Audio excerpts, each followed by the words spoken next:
आज की कहानी का शीर्षक है उपदेश का मोल। इस कहानी से हम अपने मन पर कार्य करना सीखेंगे। आइए कहानी सुनते हैं।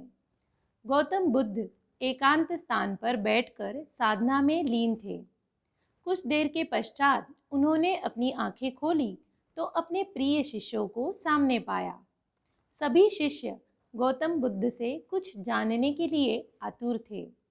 एक शिष्य ने आगे बढ़कर कहा, भंते, हम जानना चाहते हैं कि उपदेशों का वास्तविक मोल क्या होता है। शिष्यों को संबोधित करते हुए भगवान बुद्ध बोले, यह आवश्यक नहीं है कि कोई भी साधु संत पूर्ण व्याख्या करके ही उपदेश दे, बल्कि वह किसी भी कार्य अथवा इशारे मात्र से भी उपदेश का महत्व समझा सकते हैं। इसी विषय में मैं तुम्हें एक कथा सुनाता हूँ, तो आओ सुनो। किसी नगर में एक सेठ रहता था। उसके पास अपार धन था। उसका व्यापार दूर दूर तक फैला हुआ था। एक दिन एक साधु उसके दरवाजे पर भिक्षा मांगने के लिए आया। सेठ ने उसे भिक्षा दे दी। भिक्षा लेकर जब साधु जाने लगा तो सेठ ने उसे रोककर कहा, महाराज, मुझे कुछ उपदेश तो देते जाइए।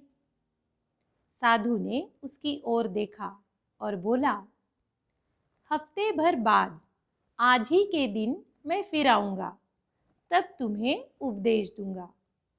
अपने वादे के अनुसार अगले हफ्ते साधु आया। सेठ तो उसकी राह ही देख रहा था।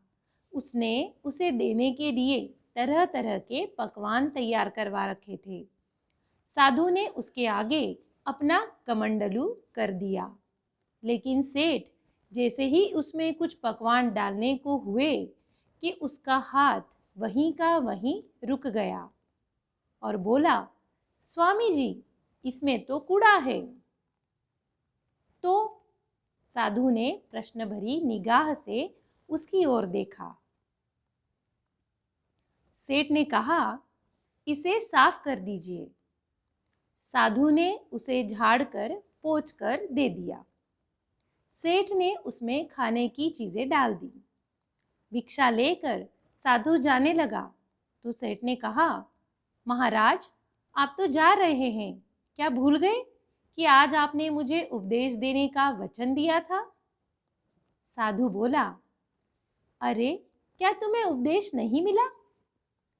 तो सुनो, मेरे कमंडल में जब गंदगी थी तो तुमने उसमें खाने की चीज नहीं डाली, उसे साफ करा लिया। इसी तरह तुम्हारे अंदर काम, क्रोध, लोभ, मोह आदि जाने कितनी ही बुराइयां भरी पड़ी है। पहले उन्हें साफ करो, तब कुछ पा सकोगे। तब सेठ को साधु के उपदेश का मोल समझ में आया और उसने उसको अपने जीवन में ढालने का प्रयत्न किया।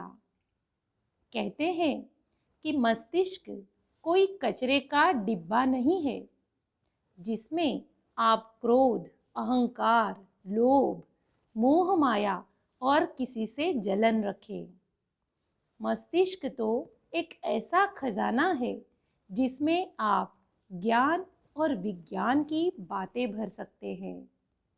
तो इसीलिए हमेशा याद रखें,